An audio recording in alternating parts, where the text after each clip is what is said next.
নমস্কার শ্রোতা বন্ধুরা, আশা করি সবাই খুব ভালো আছেন। রিসাইটেশন এন্ড মোর চ্যানেল থেকে আমি স্বাতী আজ যে গল্পটি পাঠ করে শোনাব সেটি হচ্ছে সমরেশ মজুমদারের লেখা রাজার মতো যাওয়া।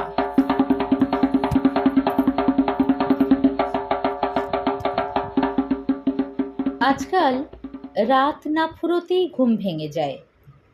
আসলে ঘুম বলা ঠিক উচিত নয়, ঘুমের একটা ঘোর গোছের ব্যাপার শুরু হয় একটা নাগাদ, তারই চটকা ভেঙে যায় অন্ধকার কাটতে না কাটতেই। তারপর বিছানায় শুয়ে ছটফট করা আর জানলা দিয়ে আকাশ দেখা। ভোরের আকাশ দেখা একটা দারুণ ব্যাপার।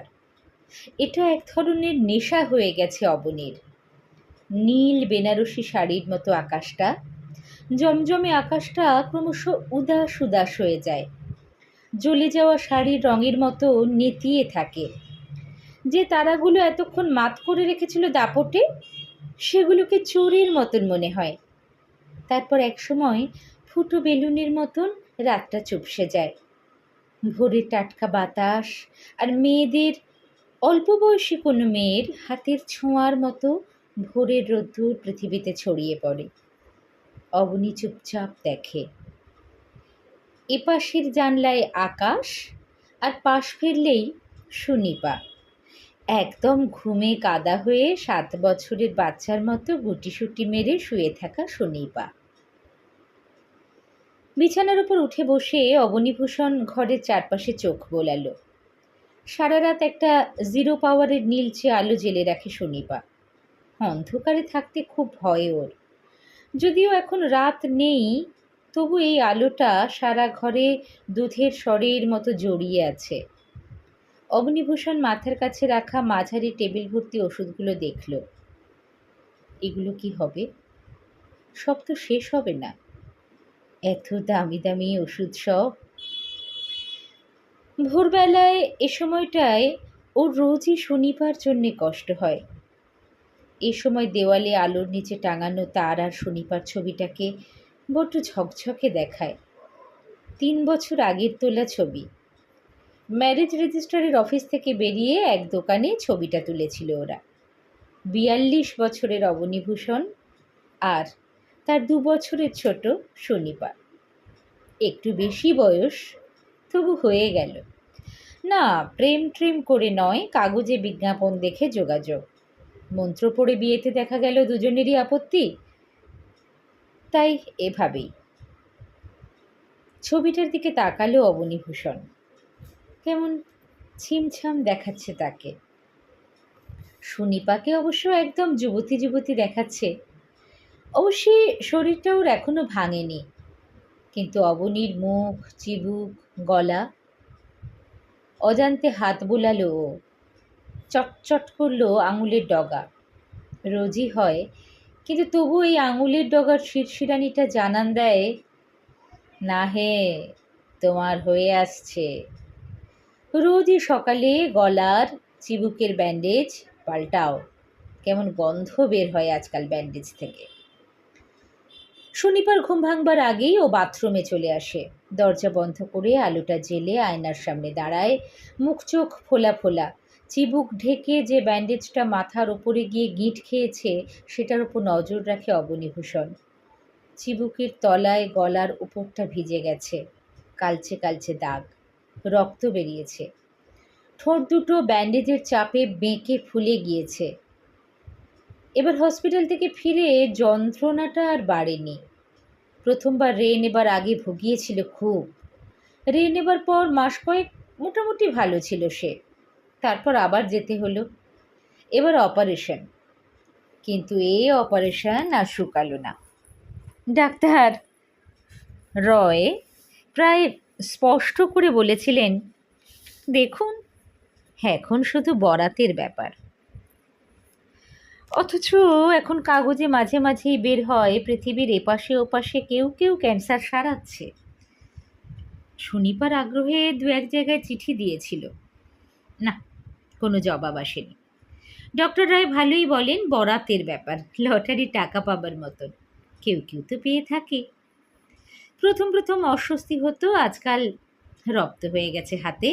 ব্যান্ডেজটা খুলে ফেলে নতুন করে ব্যান্ডেজ করে নিল অবনীভূষণ। পুরনোটায় আজ যেন বেশি রক্তের দাগ। সপ্তাহে একদিন ড্রেসিং করার কথা, রোববারের সকালে। চোখে জল দিয়ে বাইরে এলো অবনীভূষণ। আজকাল আর দাঁত মাজার ব্যাপার নেই, সে পাট চুকে গেছে অনেক দিন। এখন বেশ রোদ উঠেছে, ছিমছাম পরিষ্কার রোদ। এরকম রোদের সকালে মনটা বেশ প্রফুল্ল থাকে। এমনিতে শরীরে আর কোনো অসুবিধে নেই, হাত পা বেশ সচল। তবে কদিন থেকে শরীরটা কেমন ঝিমঝিম লাগছে। ডক্টর রায় যাকে উইকনেস বলেন। বেশি দূর হাঁটাচলা করতে একটু কষ্ট হয়। বাইরের ঘরে এলো অবনীভূষণ। আসার সময় দেখল শনিপা উঠে পড়েছে। খবরের কাগজটা হাতে নেবার একটা উত্তেজনা আছে। নতুন ছাপার কালির গন্ধ বেশ লাগে। কত খবর হচ্ছে রোজ পৃথিবীতে। কালকের খবর আজ বাতিল, এভাবেই চলতে থাকে। অবনীভূষণ যখন থাকবে না তখনও খবরের কাগজ ছাপা হবে, টাটকা টাটকা খবর। কিন্তু অবনীভূষণ সেগুলো পড়তে পারবে না। অত দূর কি, কলকাতাটাই ভালো করে দেখা হলো না, মধুসূদনের সমাধিটা দেখা হয়নি, সেই দাঁড়াও পথিকবর কবিতাটাই পড়েছে ছোটবেলা থেকে। বিড়লা প্ল্যানেটোরিয়াম, ভিক্টোরিয়ার ভেতরটা, এসব দেখার সময়ই পাওয়া গেল না। না, একদিন সব দেখে নিতে হবে, নইলে কখন কি ফাঁকি হয়ে যায়। বুকের ভেতরটা কেমন করে। সুনিপা এলো চা নিয়ে, তেপায়া টেবিলে চা রেখে বলল, আজ কেমন আছো? মাথা নাড়ল অবনী, যার মানে এই আর কি। রোজ সকালে সূর্য ওঠার মতো নিয়ম করে এই প্রশ্ন জিজ্ঞেস করে সুনিপা। খারাপ নেই জানলে একটু নিশ্চিন্ত হয়, বোধহয় আর একটা দিন কেটে যাবার আশ্বাস পায়। তাই আজকাল শরীরের সামান্য কষ্ট হলে বলে না অবনীভূষণ। কেমন আছো কথাটা শুনতেও কেমন অস্বস্তি হয়। বাজারে থলি নিয়ে দরজায় আসতেই রিক্সা পেয়ে গেল সে। প্রথম প্রথম সবাই আপত্তি করেছিল, সবাই বলতে বাবা আর ছোট ভাই সুনিপার সঙ্গে গলা মিলিয়েছিল। বাজার সে কোনো কালই করতো না, কিন্তু অপারেশনের পর একটা কেমন নেশা হয়ে দাঁড়িয়েছে। শেষ পর্যন্ত ওরা হাল ছেড়েছে, লোকটা একটা কিছু নিয়ে থাকুক, এইরকম ভাব আর কি। রিক্সাওয়ালা ওকে চেনে, ব্যান্ডেজ বাঁধা বাবুকে বাজারে নেবার ব্যাপারে ওর কিছু অভিজ্ঞতা আছে। বাবু এখন যাবে গলির শেষ বাড়িটায়, গিয়ে অবনীভূষণ হাঁকবে, গুপ্ত আছো নাকি? গুপ্তগিন্নি দরজা খুলবেন, আসুন, ও দুধ আনতে গিয়েছে। অবনী জানে গুপ্ত এখন থাকবে না।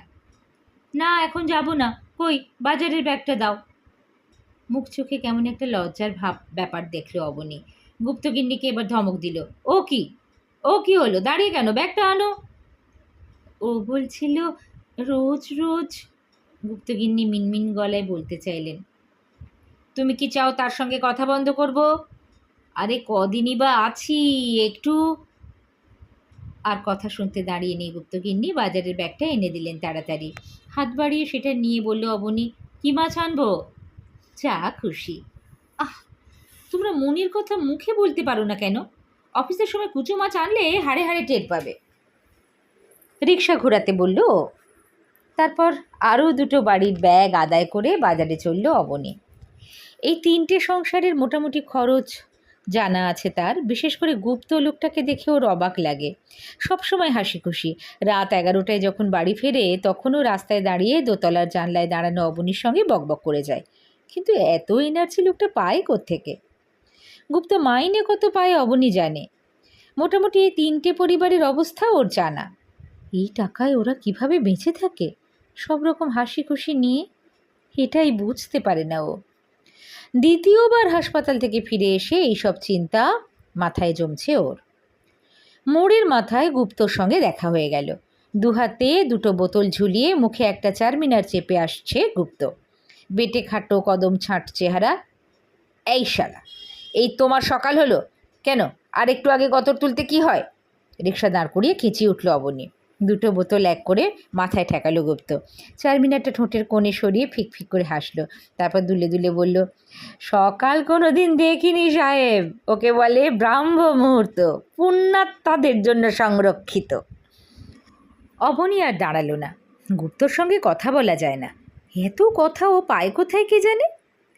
সেল ট্যাক্সের অফিসার অবনী, গুপ্ত ওকে সাহেব বলবেই, হোক না কেন রোববারে তাসের পার্টনার। রিক্সাওয়ালার সঙ্গে কথা বলে ওকে নিয়ে বাজারে ঢুকলো। মোটামুটি একই জিনিস 4টে থলেতে কিনবেও। এই সময়টা অদ্ভুত একটা উত্তেজনা মনে, এই দরকারে বাজার করা। কত? আলুর দোকানে দাঁড়ালো অবনী। 20 বাবু, 20? ইয়ার কি, কাল 1.10 কিনলাম। তোমরা পেয়েছোটা কি বলো তো? এখনই এই অবস্থা, কয়েক মাস পরে তো 2 টাকা বলবে। টনটন করলো ঠোঁটের কোণাটা। কথা বলতে অসুবিধে হয় ব্যান্ডেজের জন্য, কিন্তু এরকম হলো কেন? তা কি করব বাবু, বাজারের যা অবস্থা, দেখুন না সামনের বছর কি হয়। দোকানি পাল্লায় আলু চড়ালো। সামনের বছর কি হয়? অবনী একটু থিতিয়ে গেল। সামনের বছর যদি আলুর দর 5 টাকা হয়, অবনী জানবে না। কিন্তু গুপ্তদের কি হবে? সর্বত্র এক অবস্থা। পটল, বেগুন কি আদার দর দেখে মেজাজ খারাপ হয়ে যায়। পটল বিক্রি করে যে ছেলেটা, তার কাছে এলো।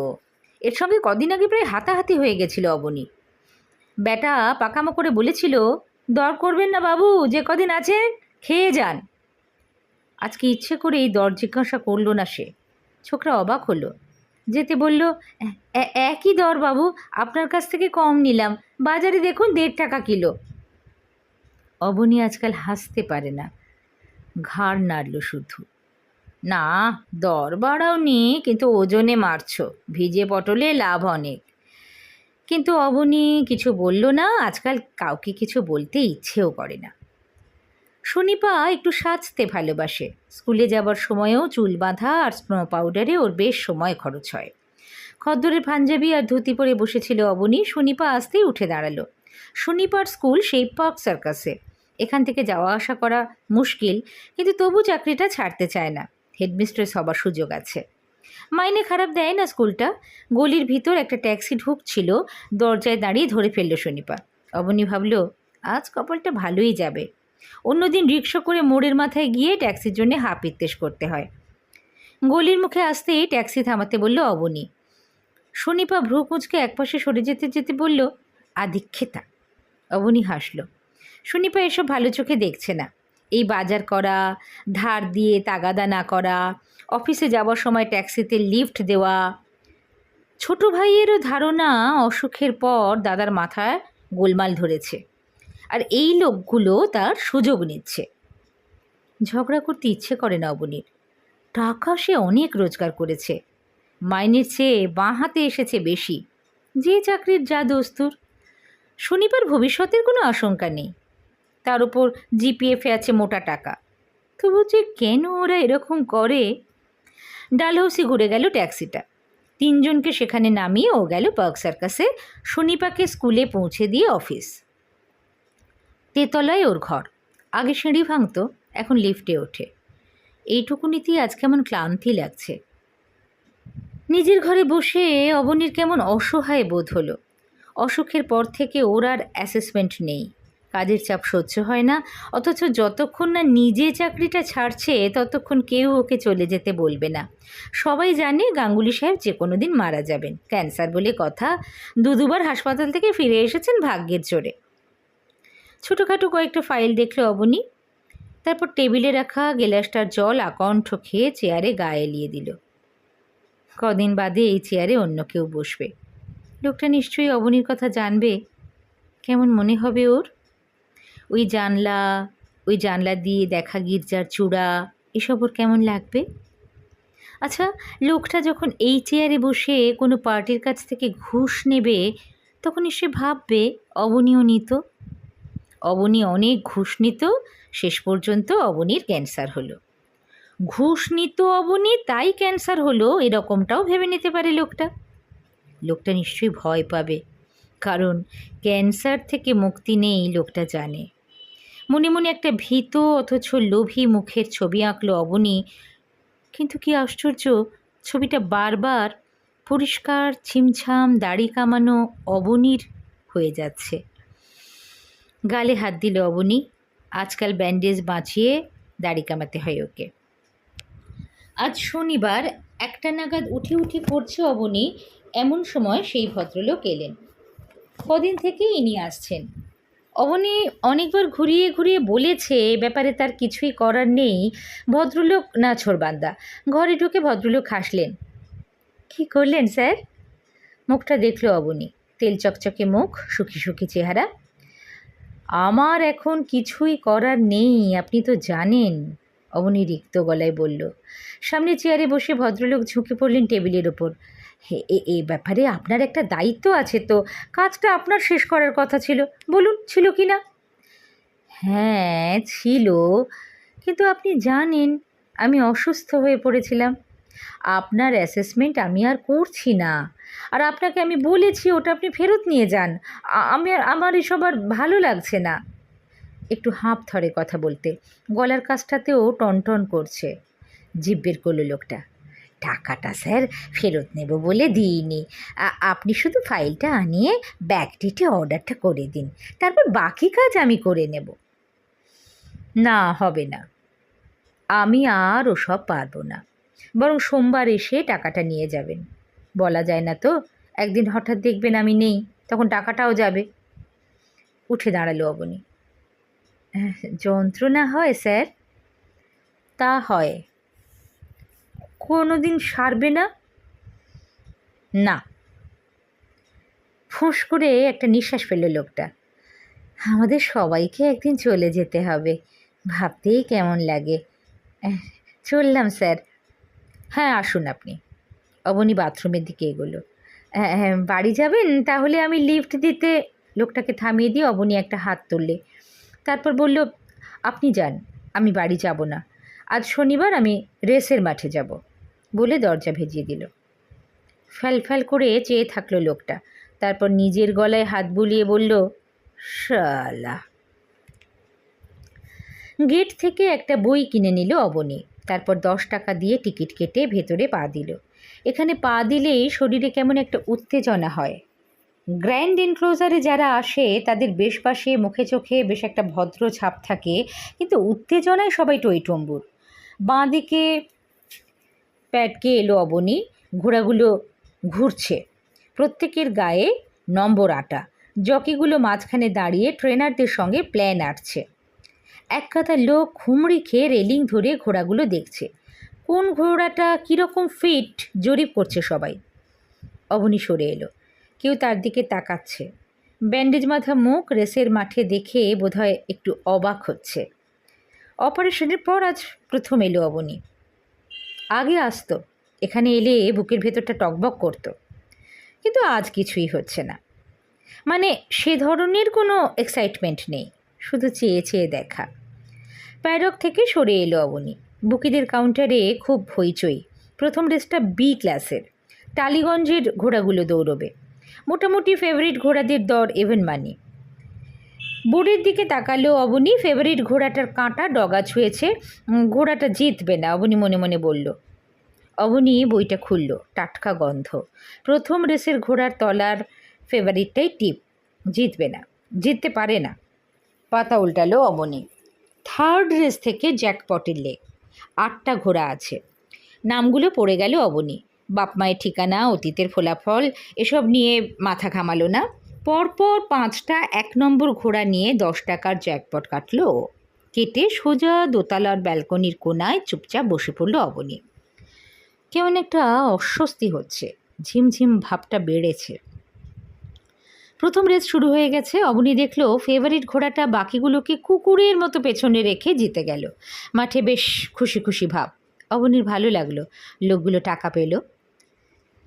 ডান দিক বাঁ দিক নিচে শুধু মানুষের মাথা। এত লোক, সবাই বড় লোক হতে চায়। প্রত্যেকের মনের মধ্যে বাসনার পোকা কুটকুট করছে। অবনী দেখল তার পাশের লোকটা একটা ব্যাগ নিয়ে এসেছে টাকা নিয়ে যাবে বলে। অবনী হাসল। এখান থেকে কেউ জিতে যেতে পারে না, কেউ নয়, তবু সবাই আসে জিতে যেতে আসে। লড়ে যাও ভাই, লড়ে যাও, অবনী গালে হাত বোলালো। জ্যাকপটের 4টে লেগ শেষ হতে অবনী নড়ে চড়ে বসল। সমস্ত মাঠ ঠান্ডা। পরপর 4টে 1 নম্বর ঘোড়া জিতে গেল। অবিশ্বাস্য ব্যাপার। একটু আগে মাইকে অ্যানাউন্সমেন্ট হলো, hello hello, in the jackpot pool there are 2 tickets alive after the end of the 4th leg. 2টো টিকিট আছে? বাহ বাহ, টোটাল পুল কত? 2 লাখ হবে? 1 নম্বর ঘোড়া যদি শেষ রেসে জেতে তাহলে 1 লাখ করে ভাগে। বাপস! অবনী বুঝল কপালে ঘাম হচ্ছে। আজ সকালবেলায় ট্যাক্সি পাওয়া থেকেই মনে হচ্ছে সব যেন কীরকম ভালো।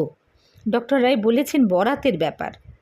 রেস খেলেনি অবনী, এর আগে অনেক দিন এসে চুপচাপ দৌড় দেখে গেছে। পকেট থেকে কোনো রিস্ক নেই, আজ লাক ট্রাই। পরপর 5টা জিতে গেলে মিনিমাম 1 লাখ। ক্যান্সারের সারা নিশ্চয়ই এর চেয়ে বেশি বরাতের নয়। চন্দননগরে নাকি কে এক তান্ত্রিক আছে, যেতে হবে। জল পড়া নাকি খেতে দেয়, বরাতের ব্যাপার। পাশের লোকটা মুখ চুপসে বসেছিল, হঠাৎ জিজ্ঞাসা করলো, আপনার কি হয়েছে? কিছু না তো, অবনী হাসলো। একটা জ্যাকপট কেটেছি, দেখছি খুব মিলে যাচ্ছে।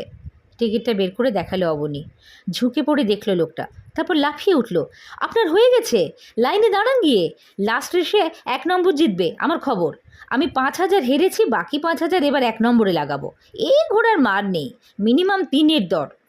3, 2, 1। শালা, এত টাকা নিয়ে কি করব? শনিবার কথা ভাবলো অবনী। সব শালা বউয়ের ভাগ্যে, ক্যান্সার বউয়ের ভাগ্যে, জ্যাকপটও বউয়ের ভাগ্যে। All the horse's have arrived in the starting point, মাইকে ঘোষণা হলো। অবনী দেখল মাঠের ওপাশে টাটা বিল্ডিংটার দিকে ঘোড়াগুলো জড়ো হয়েছে। বোর্ডের দিকে তাকালো ও। 2 নম্বর ফেভারিট। বই খুলে নাম দেখল, লাকি স্টার। 1 নম্বরটার নাম ফুল অফ লাইফ।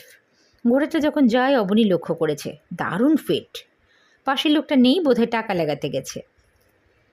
রেস শুরু হলো, 1200 মিটারের দৌড়। এখান থেকে ঠিক বোঝা যাচ্ছে না কে প্রথমে আসছে। মাইকে লাকি স্টারের নাম শুনতে পেল অবনী। লোকগুলো চেঁচাচ্ছে, যে যার নিজের পছন্দের ঘোড়ার নাম বলছে। বেন্ট ঘুরে এলো ঘোড়াগুলো, এবার সোজা পথ।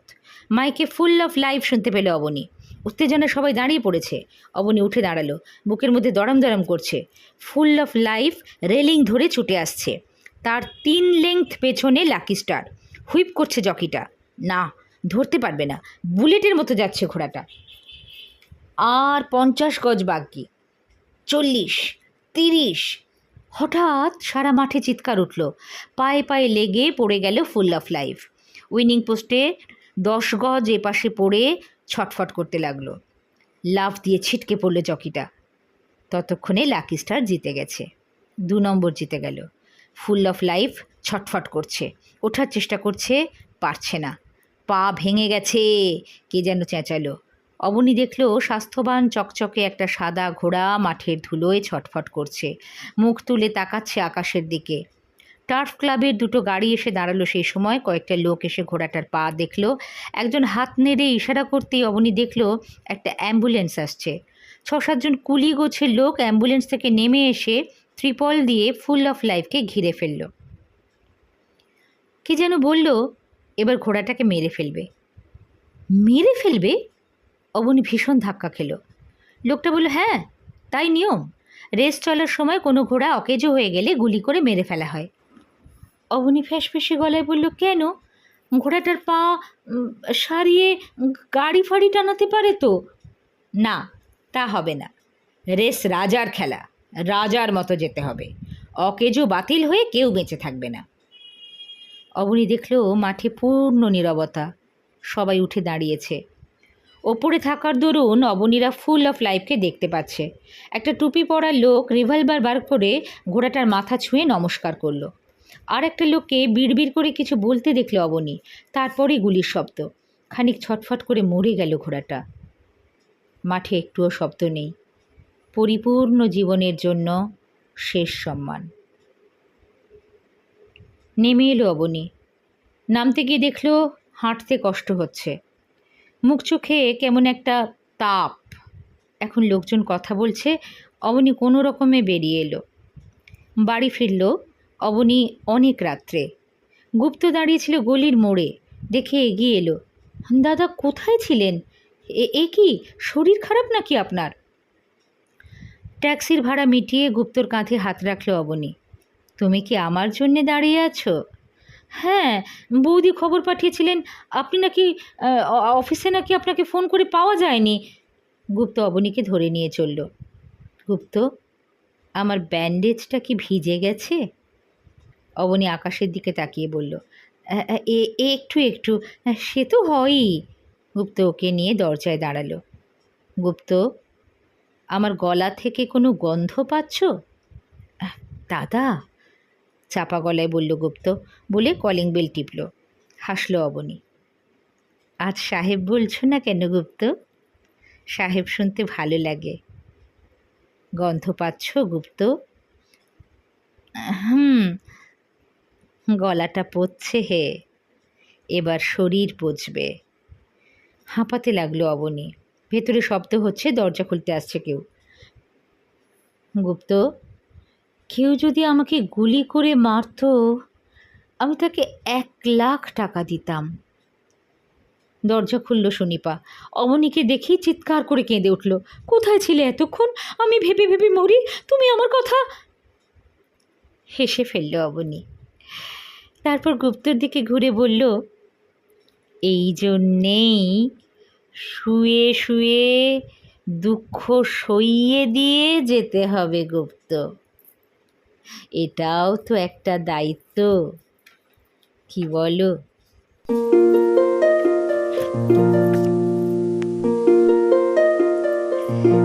নমস্কার।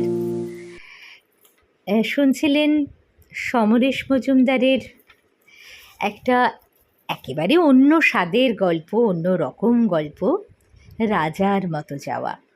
গল্পটি অনেক আগের লেখা, 1979 সালে, বাংলা 1386 সালে।